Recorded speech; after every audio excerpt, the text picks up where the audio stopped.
I'm ready if you're ready. All right. Close enough. Everybody's here. So first up on the work session, it's just a notice of something we want to bring back to you guys next month.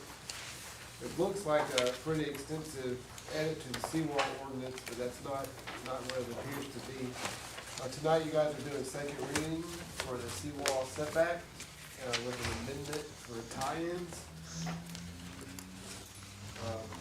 If you pass that, we still have an outstanding recommendation from the planning commission that the seawall ordinance be rewritten in its entirety to separate the rules for the different kinds of erosion control devices. Right now, if you read the ordinance, basically every other sentence names some combination of a rule that applies to seawalls and revetments, but not bulkheads and not berms, and maybe riprap on Tuesdays. It's just really convoluted, it's hard to read. It's not riprap, we said that earlier, it's a washing Yeah, machine. it's a it's just really hard to read. And so we thought about trying to get that worked into second reading, but as you can see from the large amount of red here, there's really no easy way to do that for second reading, that one completely pulling the ordinance part sentence by sentence and rewriting it, which is too much of an amendment to propose for a second reading. So if you guys get second reading tonight from the setback and the tie-in language, then next month, that will allow the ordinance just to go in and be in place. And then next month, we'll bring back to you the kind of the restructuring of the ordinance. It doesn't have any substantive changes or new regulations, it's just reformatting that entire chapter to standards that apply to all erosion control devices, just standards for seawalls, just standards for bulkheads, just standards for berms. It's easier to read and use and understand. We want y'all to know about that before we drop it on you next month. I had some time tonight, and we'll introduce the topic. But that's what that is. So there is a lot of red, a lot of strike through, but for you guys and for the audience and for whoever's listening home, next month we are not changing anything in the seawall ordinance. We'll just be reorganizing what council passes tonight. If it passes. Or however it passes, actually. If the amendments are not in there, we're still gonna bring the restructuring back to you, because it does read a lot better. So any questions about the seawall reorganization that's headed your way in about a month? Okay. Next up, we're kind of reconvening our franchise work sessions that ended last August. We had lots of good momentum going into August. We had a meeting scheduled in October. I was out sick that day, and then STR hit, and so we pushed the franchise off for the rest of the winter while we studied rentals. We're done with rentals now for the time being. So season's coming hard, and I know we need some clarity. I know our vendors need some clarity. So we wanted to pick up where we left off in August of 2024 and kind of get some final guidance from you guys. So if needed, we can propose ordinance amendments and contract amendments, and I've got an ordinance amendment in my desk. I'll be right back, I'm sorry.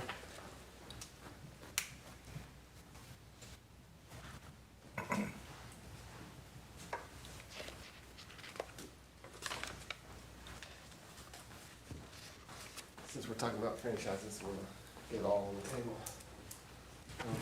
So what I've got here is the memo, and Wes, are you able to broadcast this?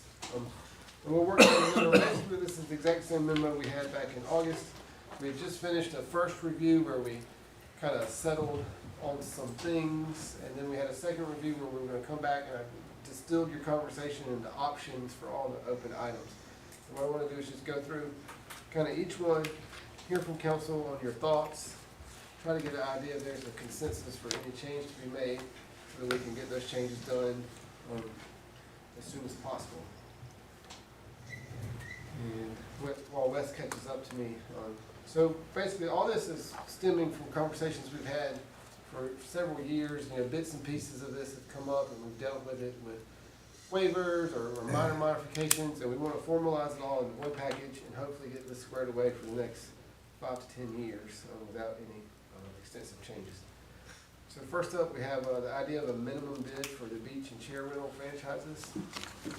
We did raise the minimum bids for surf camps to $5,000 a year. Previously, there was no minimum, and the bids we got ranged between $1,000 and $2,000 a year for those spots. So in 2023, when those franchises were up, we did raise the base bid to those for $5,000 a year. We have not addressed the base bids for beach chair and umbrella rental companies.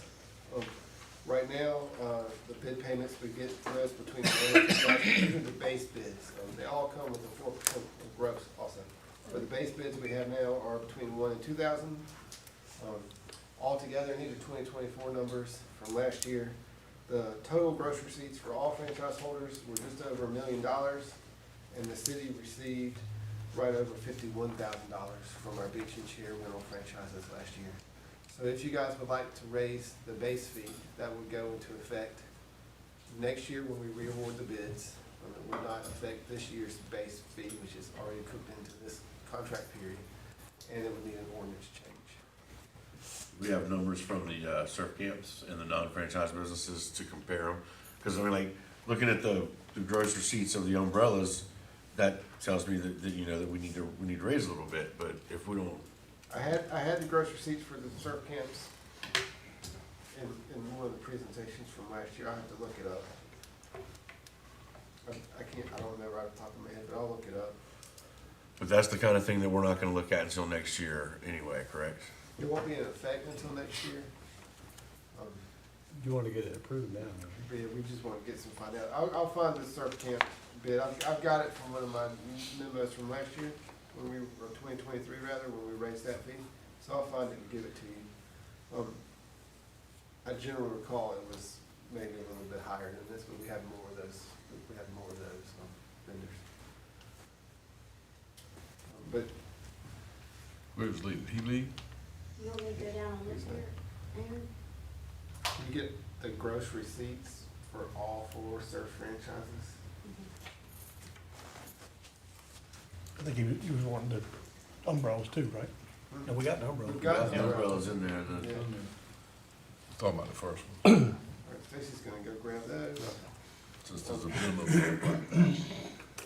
Next up, this was just back when we were looking at in 2023, when we contacted all franchise holders, one thing that almost all of them gave us some feedback is that when we go out to bid, when we put out our RFP for bids next time, they'd like us to clearly include, either by ordinance or in the RFP, that we want past history or past performance to serve as part of the qualifications, just some to allow that history and established operation review to be part of the bid.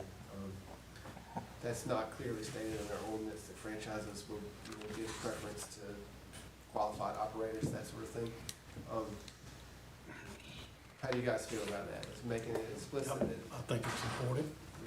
It's Is that the kind of difference tough for a startup though, you know, for somebody that's trying to break into the. And I don't think you want to start up on the front beach. And I think in that case, we'd be looking for someone who had run a franchise operation in another municipality. That's, it's not necessarily running a franchise on Folly Beach, but demonstrating that you've run a similar operation somewhere else. That's just not an explicit thing that we do, but we could make it an explicit approval, demonstrated ability to conduct franchise operations. But that also then requires us to formally recognize that in our decision-making process. right now, what's going to happen is, I mean, you take it in your decision making. You don't have to take the highest bidder if you feel that somebody else's qualifications speak for themselves and they bid, $100 less. You're not pigeonholed to the highest bidder. Is why we put that in there kind of as it is now, right? Right, well, right now, it's just kind of open. It's just you submit the form and reevaluate. We don't necessarily say bids will be awarded based on past experience, total price. A lot of times in the bid requirements, we explicitly say how things will be weighted. And right now, we don't. So, Is that kind of the difference between an RFP and an RFQ, that we'd be moving closer to a request for qualifications instead of a request for proposal? I mean, these, And wouldn't that give us some Yes. latitude that Mr. Rich is talking about? yes. You don't make it mandatory that we have to take that into consideration, but it should weigh you know, it should weigh into our voting one way or the other. Do we, I looked at the data you gave us, do we ask for the number of employees? I don't see it on this sheet. I don't have the application in front of me. The reason I was asking, like, the Carolina Salt, for example, they're doing surf lessons. He's saying they make, at 80% of the time they do 1 to 4 people, but 5% of the time they do 10 to 20. So you need to know how many Well, if employees he has to If he's keep doing safe. surf lessons from 10 to 20, just- he's breaking the rules. Well, you know what I'm saying, but I think we need to know. We have by ordinance that they're required to have 1 employee for every so Okay, many students. that was- I believe it's for every 5 Alright. students. Yeah, yeah. I've got the ordinance right here. So if that's there, then Yeah, by ordinance. Yeah, it's 1 for every 5. One for every 10 must be a lifeguard, and you must have 1 for every 5. I got you. But also by the same ordinance, if you're just doing surf lessons, a maximum of 5 people. All right, so he's got a problem with his application. Well, that's separate from the beach sharing umbrellas, but we Yeah. can talk about it right now. It's a good time to bring it up. So our ordinance limits surf lessons to 5 students. A few years ago, one of the vendors came and asked city council for a waiver for 10 students, and he was granted it. And then last year, the same vendor came back and was granted a waiver for 20 students. So this year, it's not franchises, it's the non-franchise businesses that are up for tonight. Your standard approval covers them for 5 students per lesson per ordinance. If you guys want to give the surf camps anything differently than that, Lessons. lessons, we're gonna need a formal thing to vote on to give them exception from the ordinance. You got to change the ordinance. Yeah, no, desire. I mean, you know, you got to give everybody the same opportunity. Sure, yeah, So his So, 20 just went to 5. yeah. So I think that will come up tonight. So if you guys want to give a waiver, you can, your city council, but it will need to be by vote and follow a proper procedure. And across the board for Right. everyone. Everybody. You go, At your discretion. well, if you don't treat everybody the same, then, you know, that's when you get in trouble. Right. Yeah, we don't know that all of them want 20. Nobody should have the option, is all I'm saying. They might not want but 2 per surf lesson. So we'll make sure that when the bids go out for the next year's non-franchise folks and the beach and cheer umbrellas next year, it's more of RFQ based on qualifications, but not a formal qualifications are weighted any more or less than the other things. So that way it's at least noted in the bid and they get some credit for that. I guess to follow up with that, so if I provide qualifications, then you can check the box. If I don't, then what Then happens? you'll be non-responsive. Okay, thank you. Shortening the franchise contract length. This one, the surf franchises we renewed for 5 years. It was almost universal response when we polled all of our riders that they would not like to shorten the length of fewer than 5 years because a shorter term encourages turnovers or people who are here just to milk it, max it out with no real investment in the community, no local hiring, no kind of give back efforts and just get out. I mean, they're only gonna be here for a year, they're not really gonna try to fit the mold. So the longer franchises were preferred by the franchise holders, and we did give surf camp course franchises it was. 5 years. So would you guys like us to look at 5-year franchises for the beach chair and umbrella rentals also? Is that what it is currently, 5? Well, currently, it's up to 5. Yeah. But when we renewed the franchises for surf camps, we just gave them 5. I mean, we just said 5 years. I think you should change that, at least to up to 5, give yourself the same flexibility you have with the others. If you're not gonna change one, We did change, it's not gonna change them to match. we did change surf camps to 5.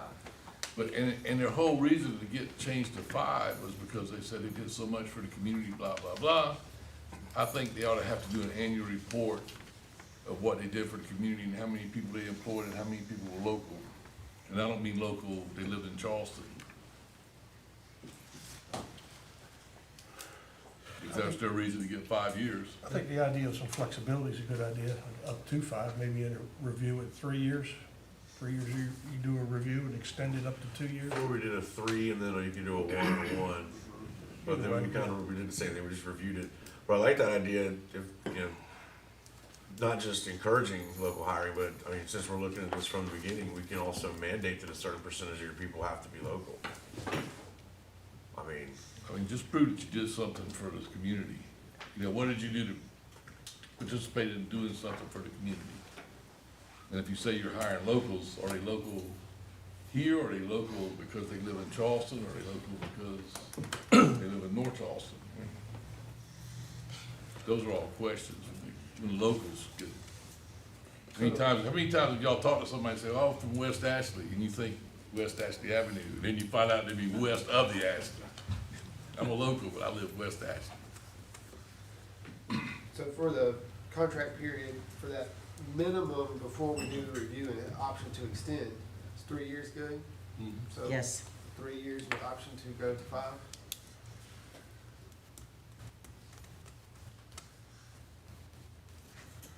Next up, we have requiring the vendors to, we've got, in the rental contracts, and I know we did get some feedback that, you know, some of the stuff online, rentals may just have to be a disclaimer online that you have to check when you make a reservation, but, some of our vendors voluntarily educate folks on our beach rules right now, but none of them are required to. So one of the things we floated was requiring in that rental contract some sort of acknowledgement that you've gotten a copy of the rules, smoking alcohol, et cetera. So at a minimum, if our beach patrol or someone goes out and finds someone in a rental company chair, we know that they've already been educated at least once, just to rent the thing they're sending you. I agree with that. I like that. I think that's Communication. That's easy. important. And it may not be a physical copy of, you know, it might just be click this box, you know, and people click it without reading it, they're assuming that responsibility. Thank you, Stacy. So, last year, 1, 2, 3, 4, we had 4 surf camp franchises, and the total gross receipts were almost $978,000. And their fees to the city totaled around $35,000. And we raised their base fee to $5,000. I'm sorry, say that one more time, that's the beginning of that. Sorry, so we got 4 providers. Their total gross receipts reported were $978,000, and the total payments to the city were around $35,000. And our 2 beach tent umbrellas grossed just over $1 million, and the total fee payments to the city were $51,000. I mean, I'm just pointing out, Stevie Wonder can see the disparity there. That's pretty significant. We just need to operate them on a fair basis. As far as the bid amounts, we need to make sure that they're appropriate with the gross receipts. And to be honest with you, and I'll tell you guys this 4% has been around since the beginning. And the 4% should be, you know, if I remember right, like it's what you would consider rent, right? For being able to use the beach and things like that. Like when I do a pop-up in our kitchen, I get 20% for them using my equipment, my gas, my water, you know, all my services, my to-go boxes, all that stuff. And that's gone up a lot lately. It used to be like a 10% thing that you give to the house. You know, it's a cut to the house for using their services. 4% is grossly outdated. I think that's probably where the bump up needs to come from for something like, you know, being having such a privilege to use the beach. You're not paying rent. You're not paying a lot of overhead that other businesses do. That's supposed to be where that comes from. So I think the bid amounts need to be more in line with their projected receipts, but that 4% is what needs to go up from the city standpoint. Wouldn't some of that be captured by the increase of the gross? Yes. Some of it, yes, but you're leaving. I mean, you're leaving a lot on the table there. If you get what I'm saying, I mean, Yeah, that's I understand grossly that. understated. It's grossly below where it needs to be. And I don't think their gross is where it was 20 years ago. I understand what you're saying, Yeah, but I'm we'll not just, arguing. yeah. Any other feedbacks on the minimum bid for shared umbrella rentals? Do I go Yeah. under consensus? I don't, for no, at least raising the base I bid to think 5? that's fair. I mean, we're making 50 grand off of that. I think that's in 38,000. I think that's ample. I think 4%'s good.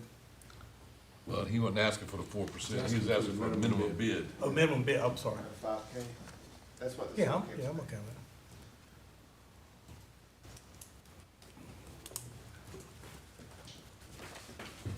then we're over on page 11.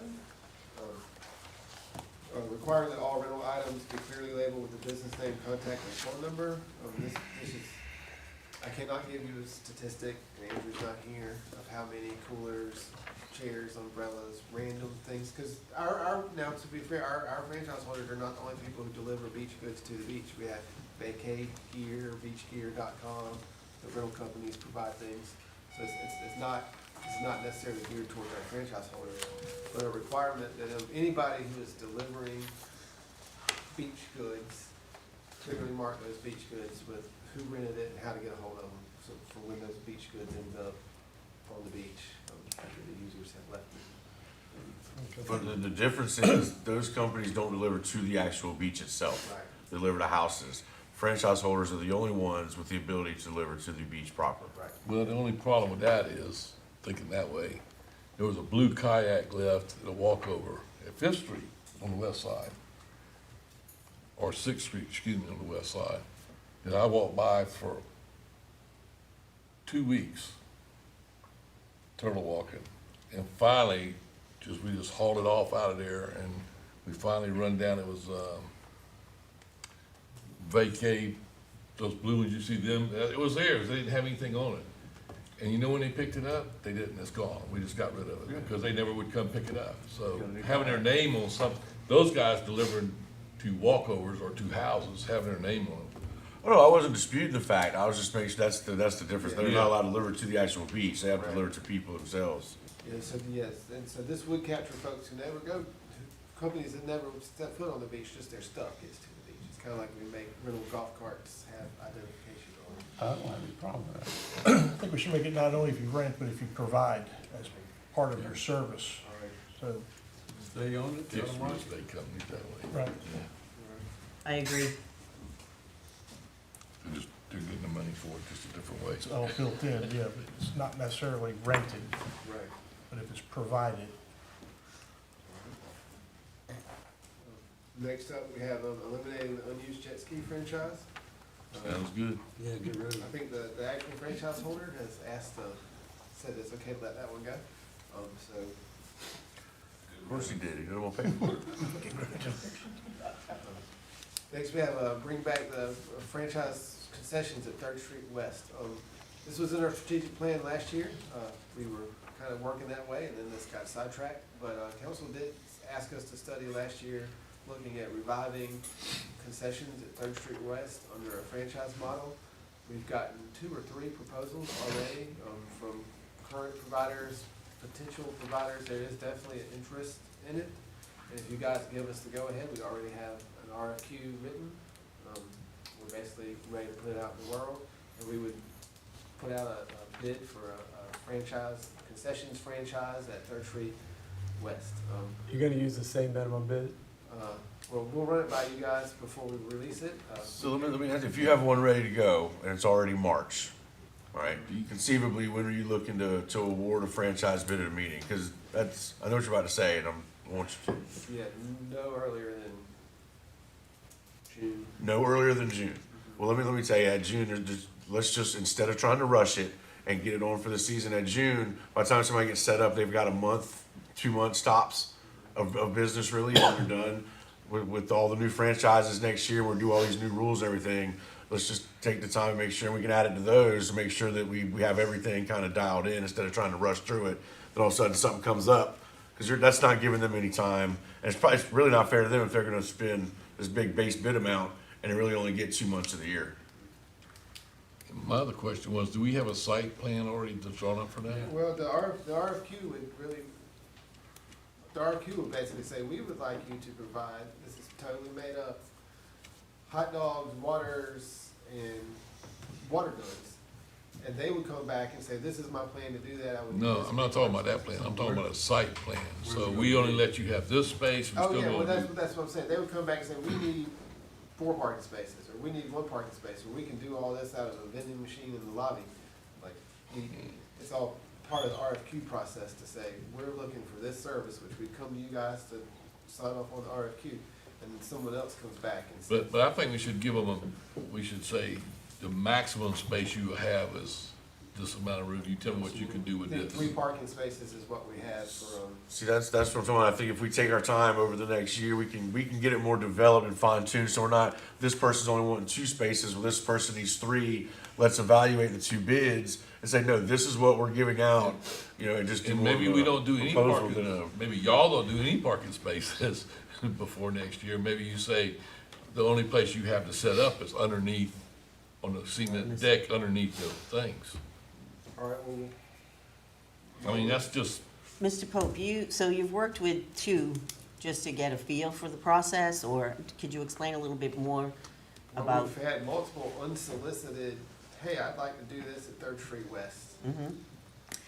And so the worry about maybe not turning around fast enough during peak season, that would be on them, not necessarily our issue, I mean, predictably. their ability to turn it around is definitely on them. Our ability to come to 100% consistency from council on how you want the RFQ to read, may take a couple you don't, months. you don't have enough time. Yeah. No way. There's no way. You don't have It's a enough partnership. time. It's a partnership with these guys, with these franchises and these businesses, and you don't want to set them up to fail. You know, you want to make sure that both partners are working responsibly for each other, and that's just not fair to somebody to throw something like that together and they have such a short period of time. That's not fair to anybody. And we'll plan to work on getting the RFQ approved before the end of the summer, advertised in the fall and awarded at the beginning of the year. I agree with that.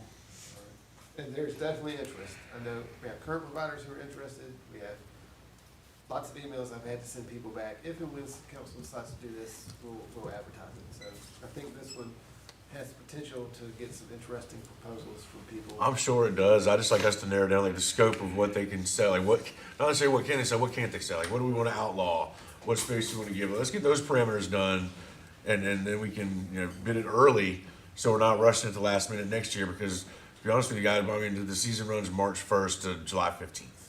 I mean, that's when the big part of the season runs now. So if you're not there by March 1st, you're missing the ball.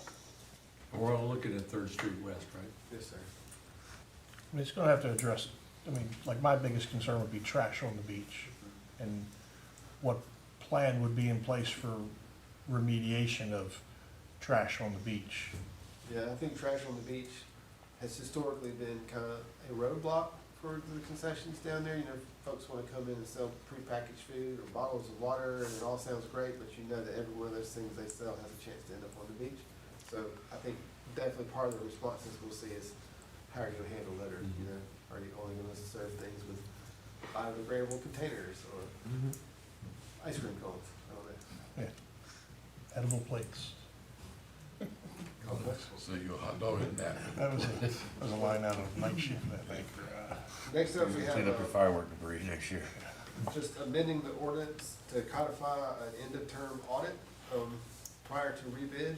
We haven't necessarily had a lot of new interest in our franchises, so we've been awarding and extending to the same providers who've built that good service history, but we don't have any codified requirement to audit them. And I'd like you guys to put that in the ordinance so that everyone expects it as a routine matter, that if you plan on bidding for your franchise again, or even your non-franchise business, you have to go be audited by Charleston County so you can square up for, you're allowed, or you can be disqualified from further consideration if we audit you and you're not square up. Before we did the last awards in 2023, we audited everyone. Everyone did come into compliance, but several were out of compliance initially. And that audit really gave us a chance to step in and say, hey, true up now. I like this because that makes them busy in Charleston County, maybe they'll get off of me every year, randomly drawn. All right, so now, moving into second review, these are things that we had narrowed down to some options, but that's as far as we got, and these are kind of some outstanding areas. I went back and I re-listened to that meeting, didn't change the memo, because I must have done a good job in August, but I believe these options capture kind of the major, I don't want to say competing factions, but the major kind of thoughts among council, one way or the other. And some of these are the operational stuff, which is really important to get a decision on now. We've been operating under temporary policies for over a year now, So I'd like to get some final guidance on this, so these guys have some clarity for the season. First up, ATVs used to deliver chairs and umbrellas. This is kind of separate from the beach goods conversation. This is just the chairs and umbrellas. Right now, we have a general prohibition against motorized vehicles on the sand. But we do know that for several years, we've had deliveries going on the sand. And our current policy is that vendors are allowed to use the ATVs to take out just the chairs and umbrellas that are allowed by ordinance.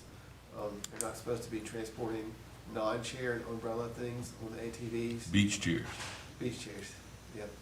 And also, this was written during turtle season, and so the ATVs weren't running before it was all clear each morning, and that's not an issue outside of turtle season.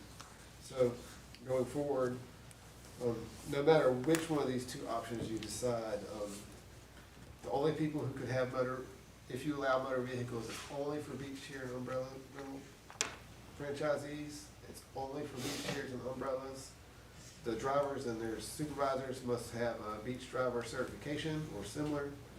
The franchise must show insurance and name the city as additional insured, and no operations in turtle season without coordination with the turtle team. So those are kind of base requirements. And then option one would be that the ATVs are only allowed within section one, that's third to third. If you're beyond that in section two to the ends of the island, you'd have to take them to the walkovers and deliver them from the walkovers to the beach. And then the option two would be that the vehicles are allowed up and down the beach, but in section two, it has to be before 9 a.m. and after 5 p.m. Those are kind of the options we settled on in August. Either saying you can't use the ATVs outside of section one, or you can use them outside of section one, but only within those hours. Didn't we talk about if one of the options being instead of them going straight down, say if they're going from, 2 east to 9 east, instead of going down the beach those 7 blocks, they use the street and go to the 9th or nearest, access they can use and go down that way. So they're not going down the entire beach, and that way it's kind of like, we don't want you running up and down if you don't have to, and they can use the street, and that way it kind of pleases both people. They're not taking the risk with all the people around, but they're also, because everybody can deliver to a house, but they have a franchise to deliver to the beach, so they keep their franchise bonus, but they're still not running up and down the beach like we don't really want to see. Wish Eric or Andrew were here. We did talk about that, and the comments that came back were specifically about the 9th Street West walkover, which is for emergency vehicles. We've gotten several concerns from the neighbors of that about vendors delivering things on it. We had to pay to replace one of the owner's fences because of ATV traffic on that walkover. I'm not saying it was these vendors, but there's enough ATV traffic across that walkover that their fence shifted, and we actually paid to replace it. And so Eric and Andrew were concerned that routing that amount of traffic up and down any one of these walkovers, because we only have a few that are drivable, Right. would cause some problems in terms of. But still safer than going in and out of, thousands of people on the beach. Right. I mean, I get it that it was an inconvenience that we had to help with a fence that got realigned, but they didn't run over somebody's leg. Right. They didn't act like in Myrtle Beach, just run over a lady. I mean, I'm just saying that it's cost of doing business, but it's a hell of a lot safer than putting ATVs in the middle of all those people. Yeah, I talked to Dave Miller too about that 9 a.m. He seems to think that the latest final all clear would be around 8:30. It's usually said 7:45 to 8:30. So if that gives them enough time to get on and off, that's like a 45-minute window at best. That's for running up and down the beach. Yeah, yeah. If they use the streets instead, Right. then you don't have to worry about the turtles, you don't have to worry about the people. You still don't want to You go know. to beaches after 9. If they're using the right access and they get on the beach that way, instead of driving 7 blocks down the beach, I'd rather them take, 100 yards on the beach than 7 blocks any day. Oh, no, I'm fine with that. I'm just saying. That's what I'm talking You want to limit their time on the beach, regardless. Because they're going to still have to. That's what you're saying? Yeah. Okay. So I guess, let's start. Any options or any takers for option one, which would limit them to only third to third? Or do we? That's me. All right. All right, so then saying, okay, ATVs can be out in section 2, starting with the delivery. How do you guys feel about letting them be in section 2, but only accessing, they can't drive more than 3 blocks down the beach? I'm fine with that if it's practical. Closest walkover kind of access off the highway. So are we still following the, it has to be done before 9 and after 5 if we do that? Because that's what I was trying to, Yeah. I'm trying to get away from, I don't care what time of day, as long as the less they use the beach, in my mind, the better it is. So I don't mind the times if they go at 11 o'clock to drop a chair off, as long as they're not riding down the beach. I'd rather avoid that scenario than anything. So what happens when they need to deliver a chair at the washout? I haven't looked at the walkovers lately, but if there's, There isn't an emergency. It would go from like the 9th Street. I can't think of another one. you put, within, there has to be a walkover within 2 blocks, or else, you have to carry them over the walkover. I mean, you have to do something like that. I mean, just say because, what's the difference in driving up and down the beach and have to go a mile down here to get to a crossover and then drive back and drive forth? Right, I'm just trying to limit their exposure on the actual beach with the beachgoers. That's where the problem comes in my mind. Yeah. 24 hours a day. Well, I'm just saying, if there isn't But you have to put some sort of limit. access within 1 block of the delivery point, and you have to carry it across, Yeah. carry it across the wall. I think that's a fair compromise if they can, as long as mostly they can get down there and take them down there, I think, that'd be fine, and it keeps them away from the people, which should be one of our biggest concerns. We just don't, we need to go out. Or either bring Eric in here that knows where all the walkovers, all the drive-throughs are. I don't know exactly where all the drive-throughs I are support, anymore. I support option 2. I'd like more feedback, like you said, from Eric, and possibly some feedback from the vendors And about the logistics of it all. I know we have both vendors here in the room, if you guys like. Is- Yeah, anything you say? We don't drive outside of section 1, so I don't really have any input. How would the 9 AM deadline affect you? If Dave Miller said that the all clear can be as late as 8:30, that would be impossible for us to make happen. If the latest all clear would be at no later than 7:30, we could deal with the 1.5 hours. I don't, You can't guarantee yeah, that. he's thinking that would be like the earliest that would ever happen. Yeah. So maybe the 9 AM moves to 10 AM if there needs to be a window. The only other thing that is a consideration for us is sometimes there's high tides that endanger the equipment and whatever the water tornado is called, and we need to get there as fast as possible. Those things are on our mind when we're talking about, safety for all and getting them as fast as possible. The accesses, unfortunately, I don't know how many drive-over accesses there are, but I know there are not enough that we would be able to say, oh, yeah, within 1 block is fine.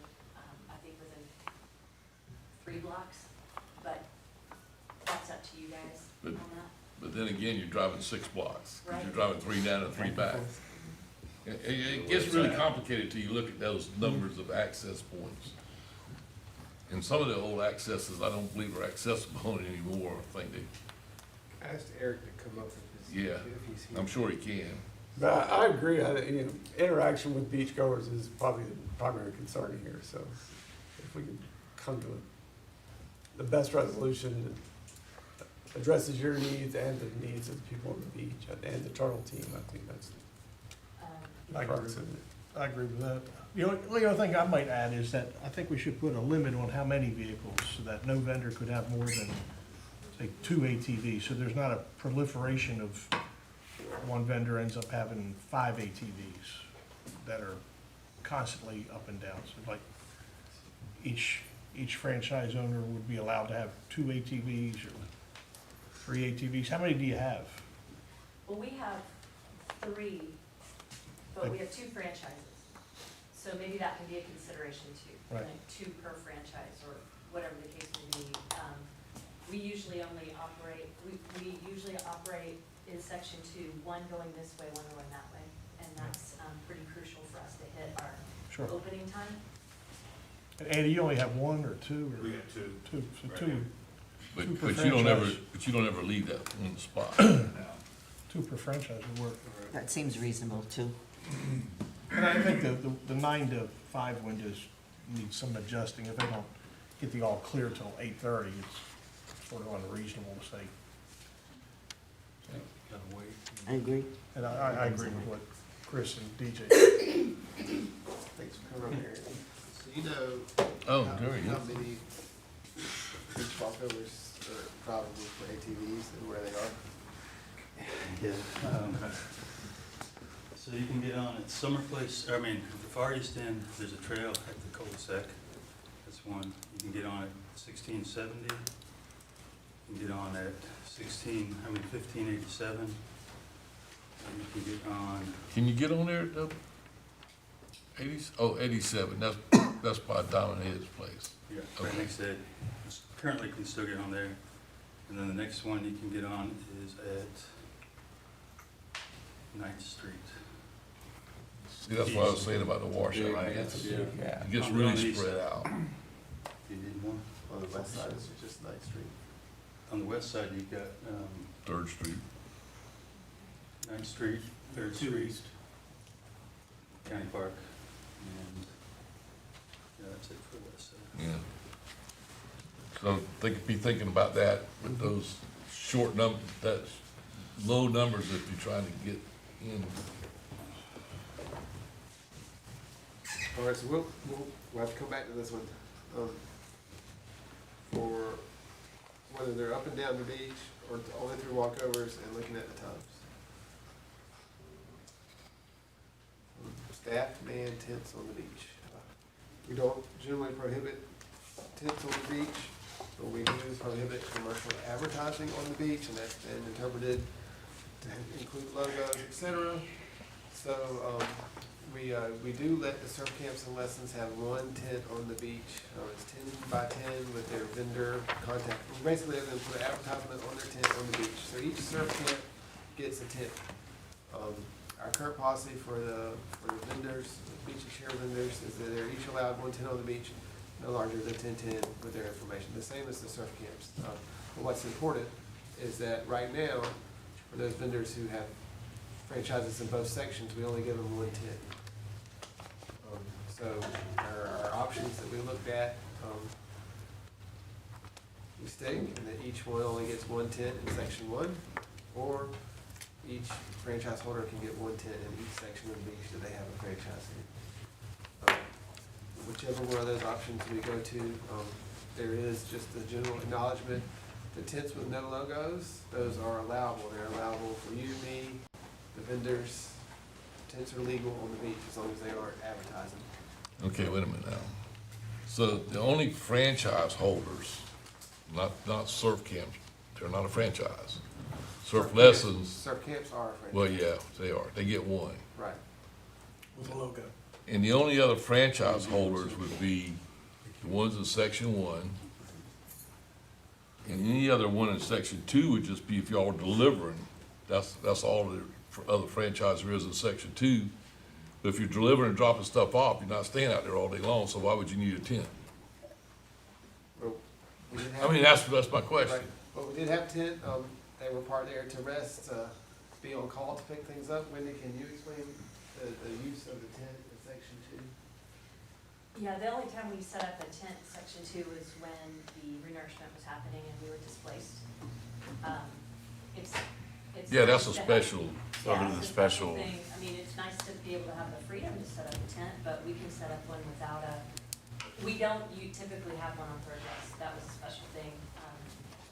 And if we can set one up without advertising anywhere, just like any other citizen, that's great. And why is it each approved franchise holder is allowed a 10 by 10 tent with logo allowed in each section 1 and another in section 2? Why wouldn't it just be able to have a franchise, like, so surf camps could put up a tent in section 1 and where they're located in section 2? This is limited to beach and chair umbrella. Okay. Because we already told them they can only have one tent. And they're all in section 2. I think current policy is about right. All right. So that's option one. It has to be while they're using it. I don't know if there's a way to put it, just like surf camps can't just come out here and set up a tent one day with their information and they're not there. You know what I mean? Or I mean, anybody, but they're the ones I would think of because they're outside of section one. Right. Next up, we have the chair delivery time. So this kind of came from things being left on the beach overnight. We do have some items that are left on the beach overnight.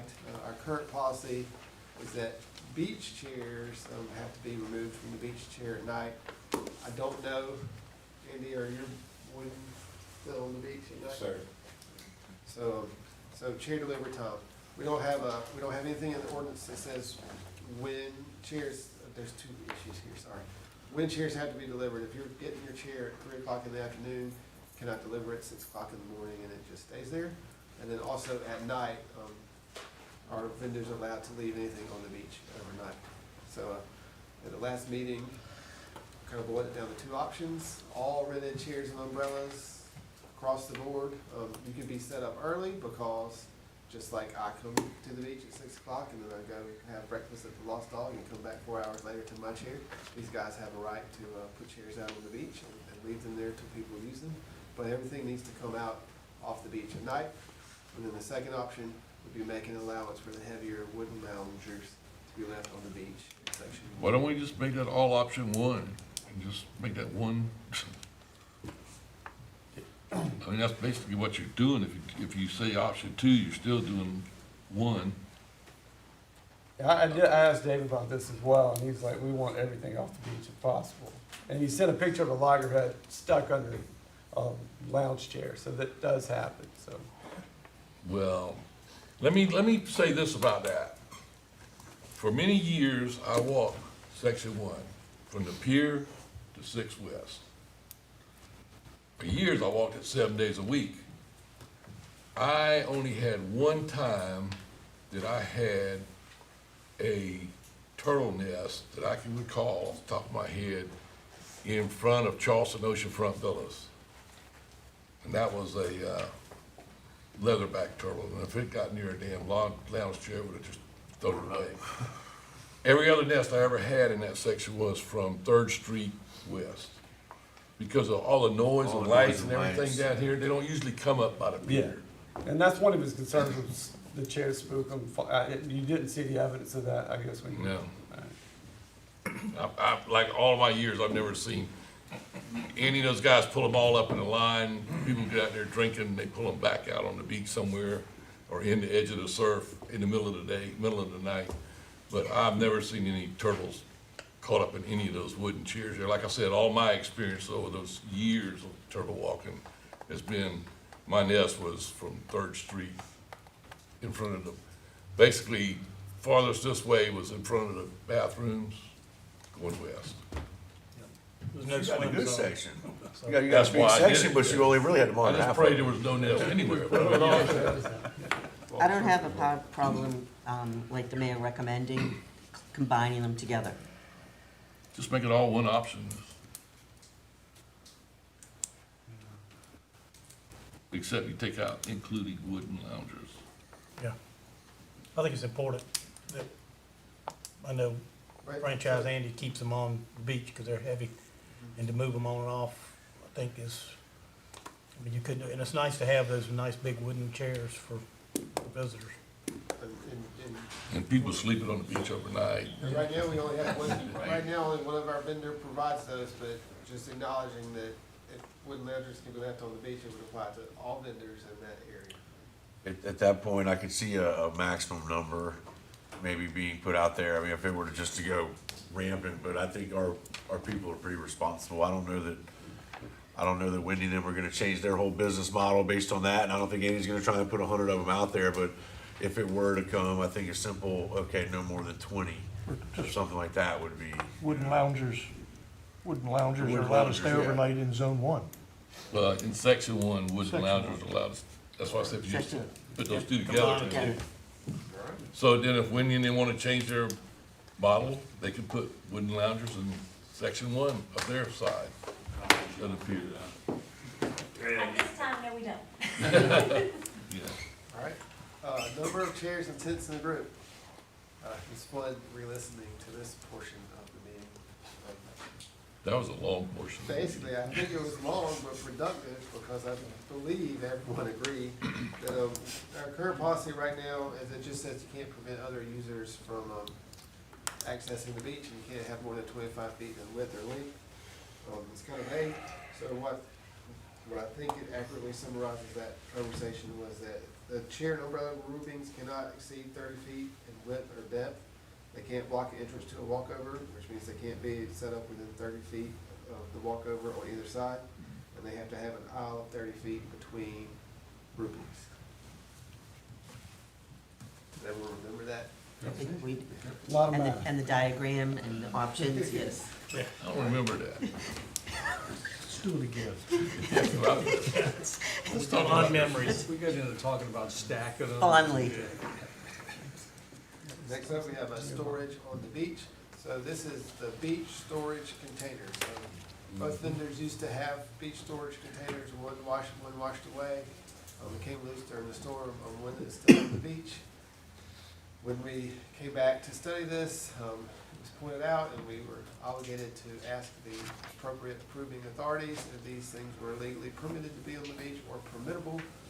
Both the state and the Army Corps wrote back and said, basically, they're not allowed, but if the city wants to apply for a special exemption, we'll entertain an application from the city, but it has to come from the city, and the city would have to justify why it's beneficial.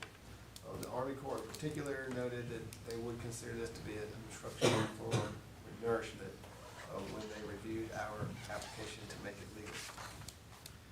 So, option one, we'll apply, we'll find out what application process is for those agencies, and we can make that case that these things allow functioning of our franchises, and they're removable. This is why, they don't violate any of the rules, and they should be allowed. Option two is that we say no, we're not going to apply, and then we get the other storage box off the beach, and no one has a storage box on the beach. I just want to ask, A whole lot of detail has to be in there, the size and how portable is it? how Yeah, and you movable gotta is make it? it portable, so every time a storm comes along, you gotta get it all. We wanna make sure we wanna make sure that we are within the Corps' definition of movable. What do they consider movable?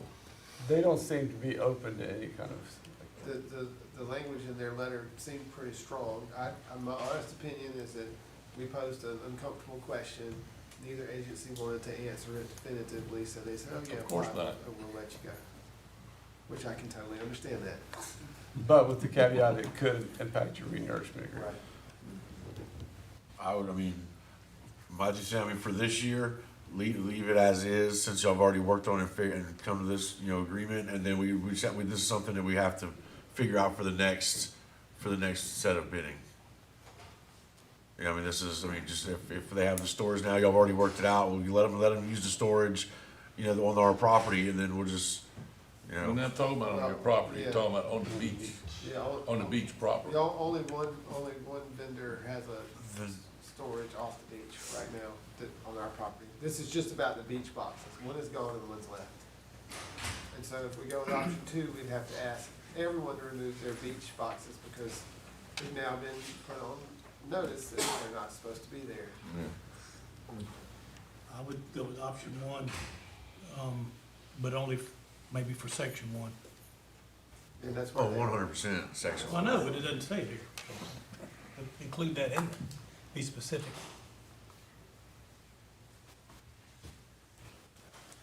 All right, so we can, I don't even know what the permit application, I don't know if there's like such a thing as a permit. It's just gonna be some custom process. But, we do have the question of what to do in the interim. In the interim, we've still got one box on the beach. Well, I'd say in the interim, you don't do anything. That's right, I agree. You don't allow anymore, you don't take any away. That's kinda what DJ was saying, where you are right now until you get that answer. Don't start none, there won't be none. I think when we ask, we should say that they'll be removed during renourishment. They won't be an obstacle to renourishment. They'll be moved at the direction of the Corps. They'll be moved at the direction of the state. We'll follow all the rules that anybody puts out, but, Well, that's why I said we need to find out what they consider movable. well, right, but instead of, you gotta be careful what question you ask. If you ask the easy question, say, hey, can we have boxes on the beach? The easy answer is no. But if you ask the specific question that says, Yes, sir. hey, we're looking for some latitude here to have one box on the beach, and we want to leave it there, but we'll remove it at your direction at any time within 24 hours, period. You don't ask and just use a bunch of what ifs. Yeah, well, that's why you don't ask the easy question. You don't ask anything. That's a, What I if? had a guy one time ask me, said, if you have to ask, the answer is no. Of course. So ask a smart question. It's going to require a more complicated answer on their part, but But that just makes it matter. that's all right. You know, but I mean, clearly, there's nobody on this board that wants to jeopardize our agreement with the court. That's not going to happen. That's paramount. Clearly, nobody wants to jeopardize the beach. That's not going to happen. But it doesn't hurt to ask an intelligent question and ask for a detailed answer. yeah, and we'll start that immediately. With the Army Corps in particular, I think before we even get to that stage, we have to ask them what the process is, because there's no form. There might not be anybody to ask the question to. Well, at least not at their office in Charleston. Surely we'll be. So in the meantime, it's just status We might have quo. to go to Washington. So what we have now is what we have now. So moving on to storage. Leave as is. Yeah. Leave as is. And then we have storage on public property in general.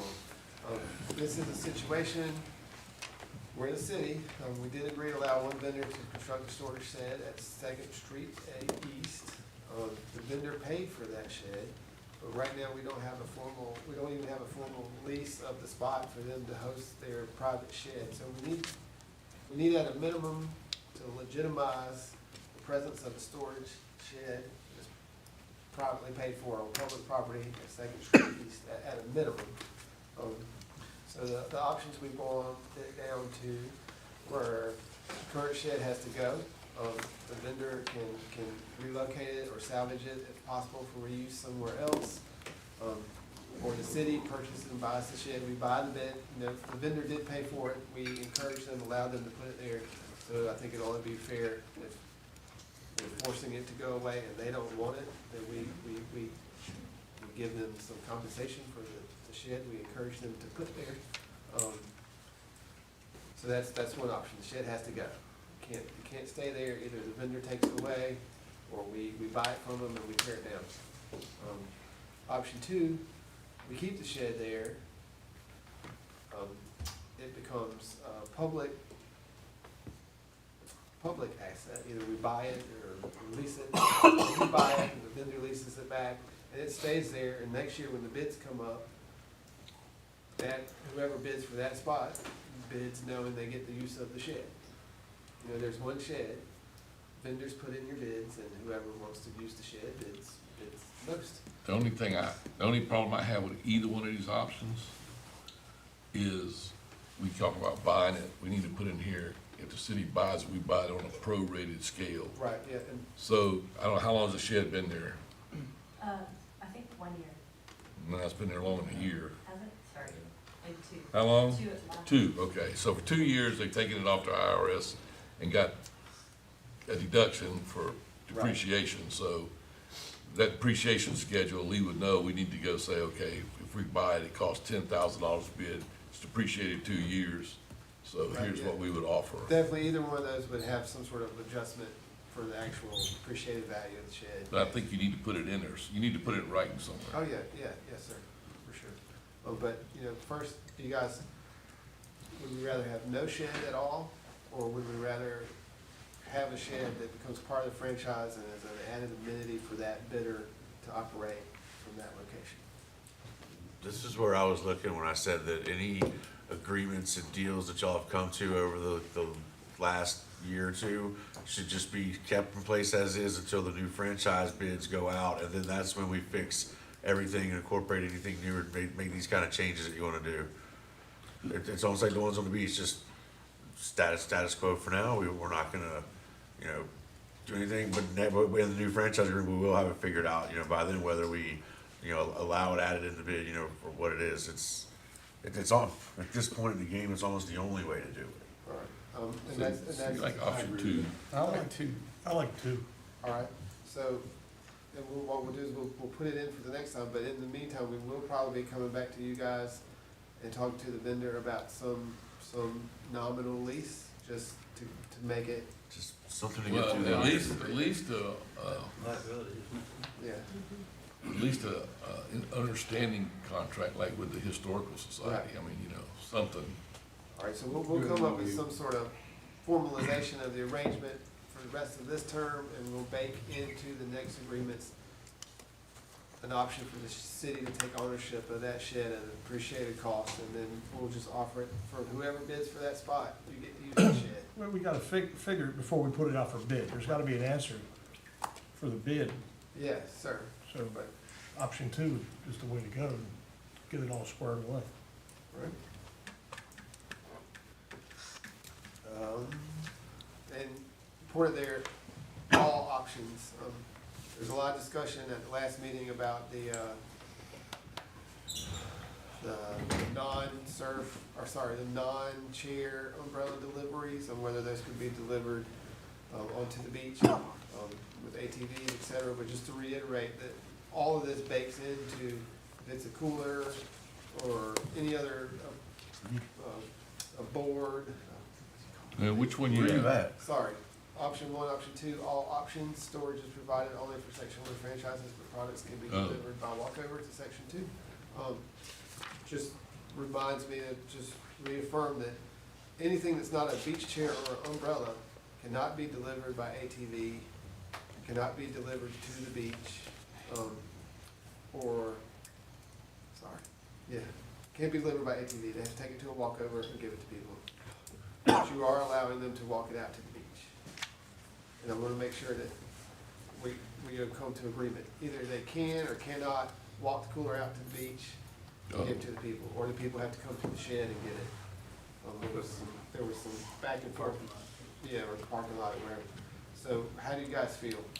The vendors who offer other things, are they allowed to deliver them to the beach? I don't think they should be able to deliver to the beach any more than anybody else. Now, the only other thing that we said they could deliver to the beach, but it's via walkovers, was wedding chairs. Right, But everybody else, you have to so, do it ahead of They're time. gonna schlep it in themselves, so.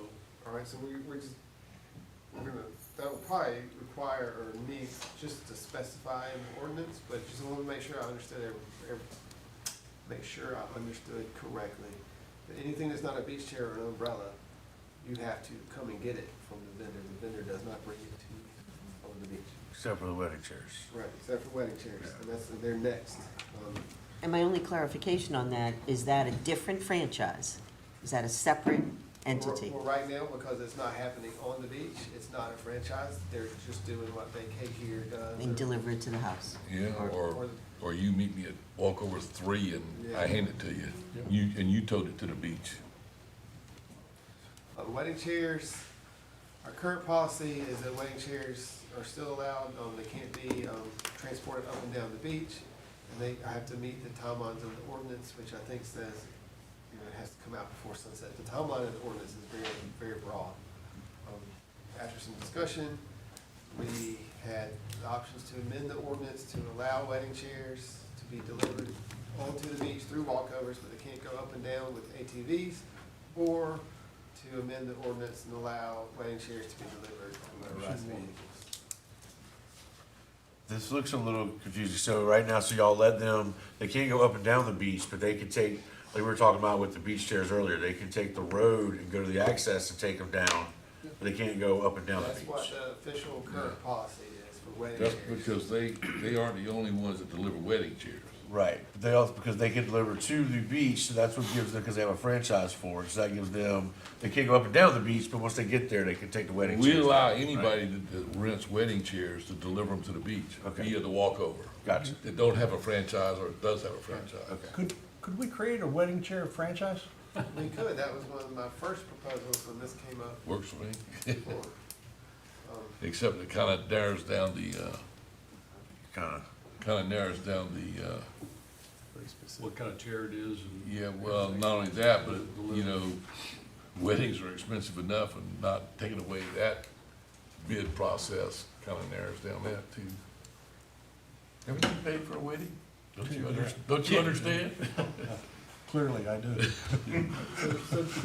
So this one will be an ordinance amendment to specify that wedding chairs are allowed to begin with, which this doesn't say anywhere in the ordinance right now that people are allowed. So we'll amend the ordinance to say that wedding chairs delivery. So do you guys wanna stick with everyone who comes through the walkovers, or do you want to allow the franchise holders to deliver them on the beach? I think everybody in option one. All right? Is there a limit on the number of chairs right now that we have that are allowed for a wedding? No. Not a limit on the number of chairs, but if your wedding's more than 25 people, you have to go to the. I know you gotta get special a meeting. special event thing, but is there any restrictions on the size of a special event on the beach? Not if they show that they're not gonna obstruct the walkover or prop tie. If they're a group and they got 30 feet in between each. But that's what the special Bride events people over here, committee does. groom people over there. And that's why we sent them to the committee, because we had a few episodes where people were obstructing the walkover. Last but not least, Up to police and tents, coolers, boogie boards, sets, various other items. Right now, these things aren't allowed to be delivered to the beach. They're not really covered in the franchise agreements. And we had two options, leave as is, they can be rented, but you can't deliver them or pick them up on the beach. Or the option two, amend the ordinance to allow these to be delivered to the beach as part of the franchise agreement. But I think what I'm I hearing. think we is just said option one Yeah, a minute ago. yeah. Option one also applies. So, you guys, continue to wait for a few more minutes.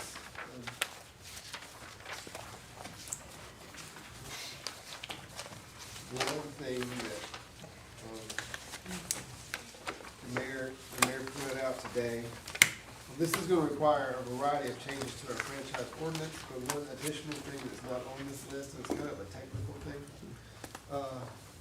Right now, we have a procedure where if a franchise holder violates the franchise ordinance, we can revoke their franchise and their business license. And our ordinance right now directs that to the city council meeting, for you guys to do. But I'd like to propose that any revocation of the franchise or the business license agreement be routed to our hearing officer instead. I'm good with that. Makes sense. I mean, that's why we hired a judge to start with. See how smart I am here? And then Mayor also made another good catch. Speaking of storage on the beach, we've got section F, which basically says vendors must clean up around their area, and they're allowed to store equipment in unobtrusive containers approved by code enforcement, with the requirements to be moved, et cetera. So in the ordinance, we right now allow them to have containers. So I don't think we necessarily strike it, but just everyone understand that until we get notice from the state and the Army Corps, you can't have storage on the beach, even though the ordinance says you can. So those are the two additional ones, and then just very quickly, if you guys don't mind. Tents, coolers, and boogie boards, we'll amend the ordinance, or we don't even have to amend the ordinance, we'll just enforce the ordinance. None of these can be delivered or picked up on the beach. Wedding chairs, they can still be delivered to the beach, but they can't go up and down the beach. The shed, we're gonna work on some sort of lease agreement to formalize what's there. The current vendor can keep it to the end of the term, and we'll incorporate the use of the shed as a benefit of that franchise in the next round of franchise awards. Storage on the beach, we're gonna reach out to the Army Corps and to the state to find out what that application process was, and we will get our applications in. Chairs and tents in a group, what we decided with the 30-foot groupings with 30 feet between. Tents, as is.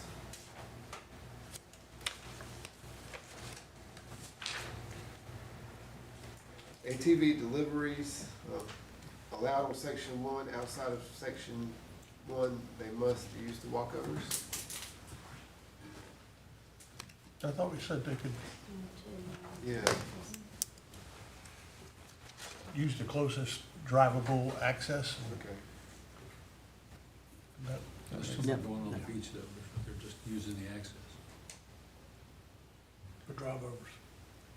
Access. You get on the beach, then When they to get on the limit beach, the, are they going? Well, to limit the exposure of going Right, up they and can down. still run the beach, but they've got to, you Right. can only access from the closest point. but then, To minimize the distance. The on travel. beach, right? And then the time, well, I guess. Eliminate, I think it was eliminate the time, wasn't it? You're gonna look at it, right? We're gonna look at it when we Yeah. go out to bid. Yeah, I was just gonna say, you know, 10 to 4 wouldn't be an issue for us. If that's helpful. You could get off by 10, is what you're saying? Mhm. Unless, you know, in case of something dangerous.